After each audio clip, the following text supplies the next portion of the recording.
네, 경제 현장 오늘 이슈 체크로 이어갑니다. 오늘 발표된 3월 소비자 물가 상승률이 2달 연속 3%대를 기록했습니다. 특히 신선 과실 지수가 40% 이상 올랐고 그중에서도 사과가 88% 넘게 더 오른 것으로 나타나면서 고물가를 실감케 했는데요. 과연 올해 물가 상승률이 목표치인 2%대까지 낮아질 수 있는 건지, 연내 첫 금리 인하를 기대하고 있는 상황에서 물가의 악재가 될 변수는 무엇인지 주원 현대경제연구원 경제연구실장 모시고 자세한 얘기 들어보겠습니다. 실장님 어서 오십시오. 네, 안녕하십니까. 자, 이 3월 물가 상승률도 또다시 3%입니다. 2월에도 그렇고 3월에도 그렇고 물가가 도저히 꺾이지 않는데 왜 이렇게 지금 높게 나온 겁니까 또? 말씀하셨다시피 이제 신선식품 쪽에서 과일 가격이 계속 급등했던 게 지금 영향을 미치고 있습니다. 또 이제 품목별로 보면 이게 이제 개인 서비스 중에서 외식 부분이 여전히 좀 상승률이 높고요. 그리고 외식 부분이요. 네. 전기수도 가스도 최근에 이제 요금을 안 올렸지만 우리가 이제 물가 상승률 계산할 때 항상 1년 전 같은 달과 비교해 보니까 그쪽도 여전히 좀 높은 수준을 유지하고 있어서 이렇게 물가 상승 압력으로 좀 작용을 하고 있습니다. 네, 뭐 안 오른 게 없죠. 다 오랐는데 말씀하신 대로 이 과실 지수, 과일 보면 정말 살 떨립니다. 그렇죠? 오늘 발표된 것만 봐도 어마어마하죠. 어떻습니까? 사과가 88% 올랐으니까요. 그러니까 1년 전에 비해서 거의 뭐 2배. 그리고 귤이 68%, 토마토 36%, 배가 87%. 상당히 좀 많이 올랐고요. 이 부분이 이제 이 농산물, 그러니까 요 과실 부분과 채소류, 뭐 곡물류 다 포함해서 농산물 토탈리 하면은 전년동을 대비 20.5%가 올랐는데 농산물 전체로 이게 이제 우리가 전체 소비자 물가가 3.1%잖아요. 이 중에 0.8% 포인트가 농산물 쪽에서 압력이 왔습니다. 농산물 쪽에서 그러니까 거의 한 4분의 1 이상이라고 좀 보시면 될 것 같죠. 그러네요. 요게 이제 사실은 특히 이제 그 과실 부분이 좀 우려가 되는 게 이게 많이 올라간 품목이 이게 수입 대체가 잘 안 되는 부분. 사과, 배 이게 지금 수입, 이거 왜 수입을 배는 모르겠어요. 다른 나라에서 이제 만든 배를 저도 한번 먹어봤는데 못 먹겠어요. 그냥 무입니다. 그러니까 우리나라 사람들 입맛엔 안 맞고요. 사과도 일본산이 조금 통할까? 나머지는 우리나라 사람들 입맛에 안 맞아서. 그럼 일본산이라도 수입을 허용해야죠. 그럼. 허용을 하는데 이게 또 민감하잖아요. 입맛이라는 건 쉽게 바뀌는 게 아니고 이제 그런 부분 때문에 이런 가격은 쉽게 좀 내려가지 않을 것 같다는 생각입니다. 정부가 이렇게 과일값 정말 살 떨리게 오르는 과일값을 안정시키기 위해서 이 뭐 긴급하게 가격 안정장을 투입하고 그랬는데 별로 지금 이 물가 지수에는 반영이 제대로 아직 안 되고 있는 건가요? 이제 방금 말씀드렸는데 가장 골치 아픈 게 이제 과일 가격이잖아요. 국내산 과일 가격인데 정부가 이제 안정자금을 투입하는 거는 사실 이제 그런 과일을 대체할 수 있는 어떤 다른 수입 품목, 뭐 일본산 사과도 좋지만은 사과나 배를 안 먹고 우리가 바나나나 파인애플을 먹으면 좋은데 그쪽에는 이제 투입을 할 수 있겠죠. 근데 안 바뀌죠. 그거 쉽게 안 바뀝니다. 그러니까 선호도가 여전히 상큼한 사과 한 입 물고 싶어서 결국 이렇게 비싼 수요가 계속 줄지 않는 거죠. 그렇습니다. 그러니까 어쩔 수 없는 상황인 것 같고요. 요거는 사과가 이제 첫 햇사과가 한 9월쯤 나오는데 그게 우리들이 이제 많이 먹는 품목은 아니라고 해요. 우리가 많이 먹는 품목은 이제 추석이 지나서 10월, 11월쯤 되어야 이제 출하가 된다니까 이 사과 파동이란 말을 붙여야 되겠죠. 그럼요, 지금. 올해 한 추석까지는 뭐 계속 이어지지 않을까 생각이 됩니다. 먹고 싶어도 좀 참아야 되겠는데 오늘 윤석열 대통령도 국무회에서 그런 얘기를 했어요. 긴급 농축산물 가격 안정 자금을 무기한 투입하겠다.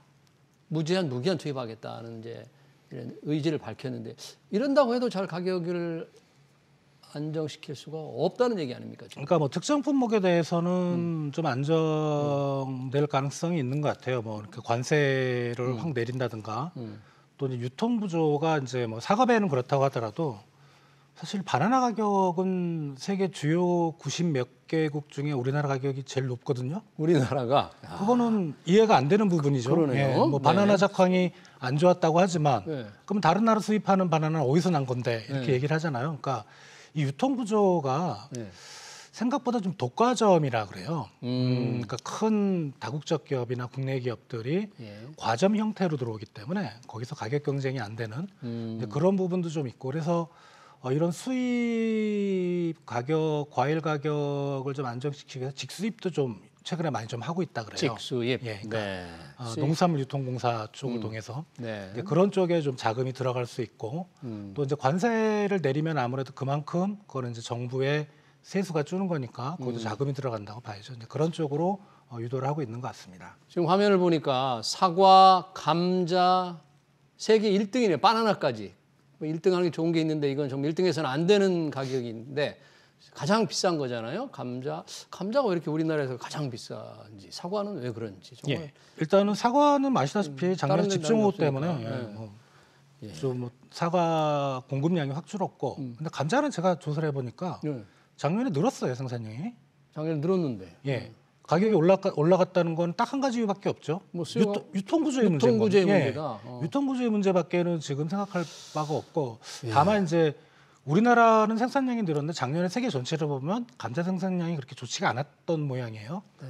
그러면 이제 우리가 먹는 감자가 사실 국내산 감자만 먹는 건 아닐 거고 그렇죠. 그런 또 수입산 수입을 감자 가격이 살피니까. 들어오면서 좀 감자 가격도 올린 게 아닌가 생각이 됩니다. 유통구조 문제 정도는 정부가 일찍이 나서서 좀 해결을 해야 되는데 그걸 하지 못해서 우리 서민들, 국민들이 이렇게 큰 부담을 안고 있네요. 뭐 물가가 이렇게 치솟고 있는데 최상목 경제부총리 다음 달부터 물가가 조금씩 하향 안정돼서 하반기에는 2%대 초중반이 가능하다. 조금 낙관적으로 얘기했는데 그렇게 될 것 같습니까? 가능성이 있는 얘기입니까? 일단 이게? 결론부터 말씀드리면 가능성이 있습니다. 네. 왜냐하면 이게 이제 물가가 1년 전 같은 달하고 비교해 보는데 예.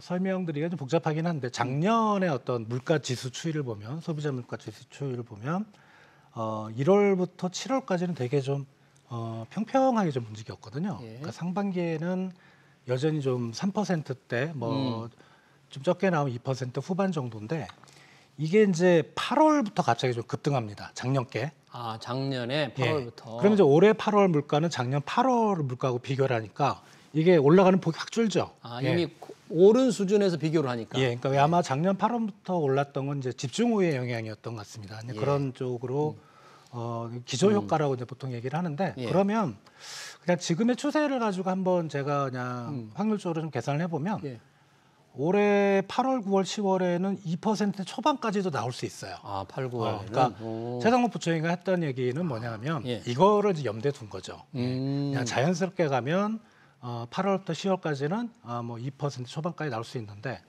다만 문제는 작년 11월하고 12월이 확 떨어지거든요. 물가지수가 전달에 비해서 떨어지는 케이스는 거의 없는데 그거는 이제 반대로 얘기하면 11월과 12월에는 다시 물가 상승률이 확 올라갈 수가 있습니다. 예, 그래서 아무튼 하반기 전체로는 최상목 부총리께서 하신 말씀이 맞습니다. 기저 효과, 작년에 비교하는 거니까 작년 수준에 따라서 올해 달성 가능한지 안 한지 현재로서는 가능성이 있다.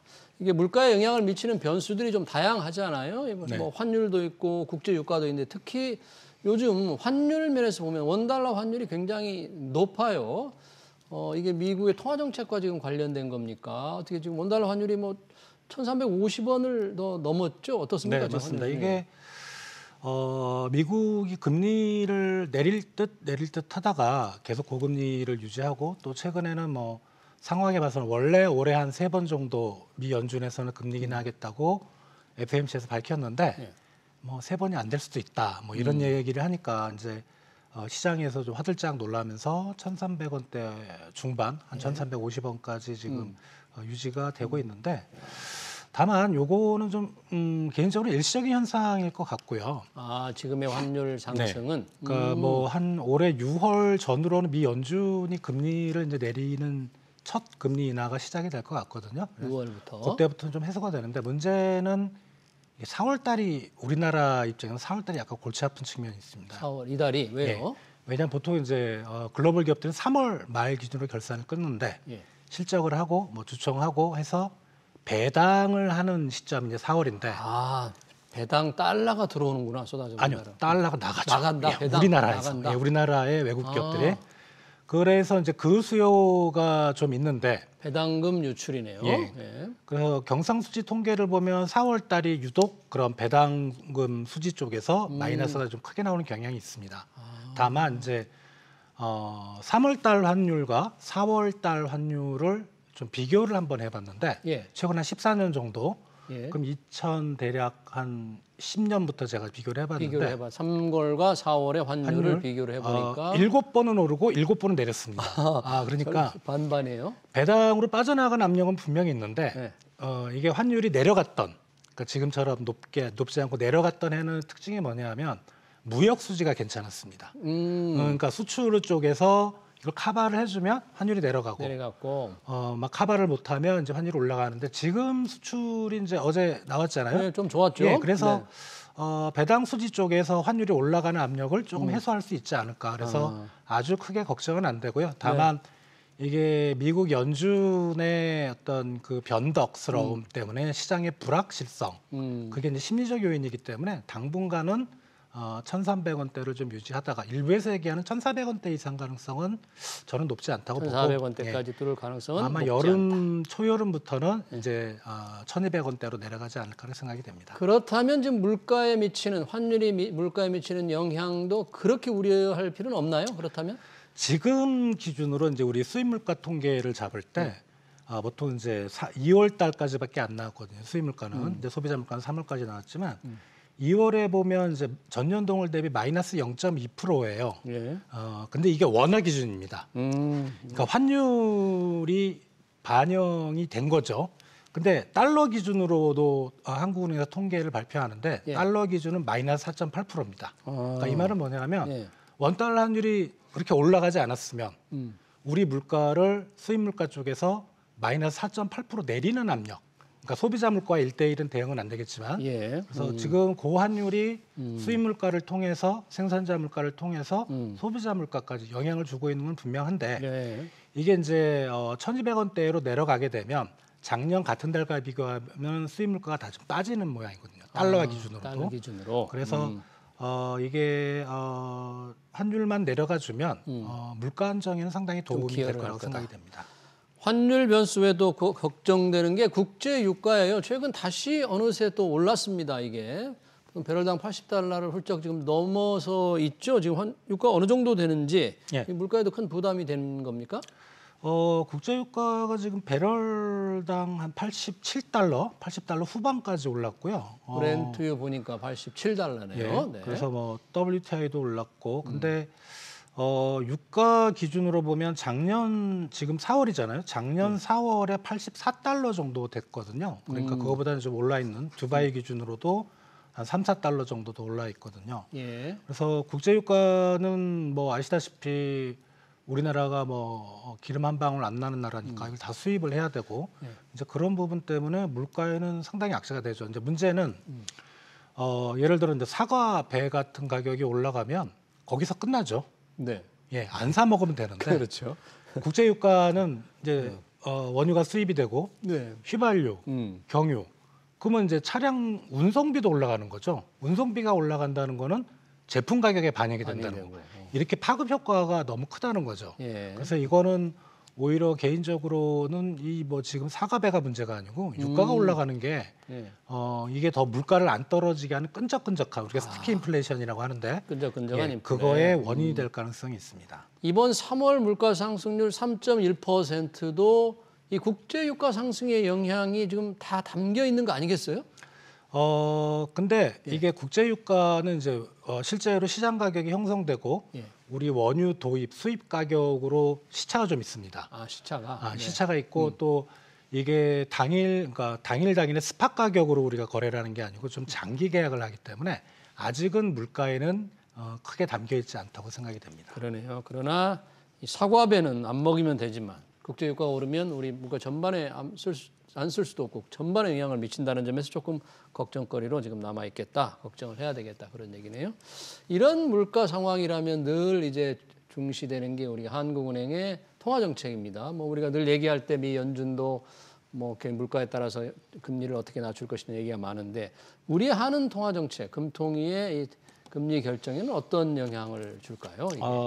일단 우리 한은이 보는 경제 지표는 우리나라 소비자 물가 상승률이 아니고 네. 연준의 금리입니다. 연준. 그래서 사실 뭐 3%가 넘든 2% 가든 중요한 건 아니고요. 예.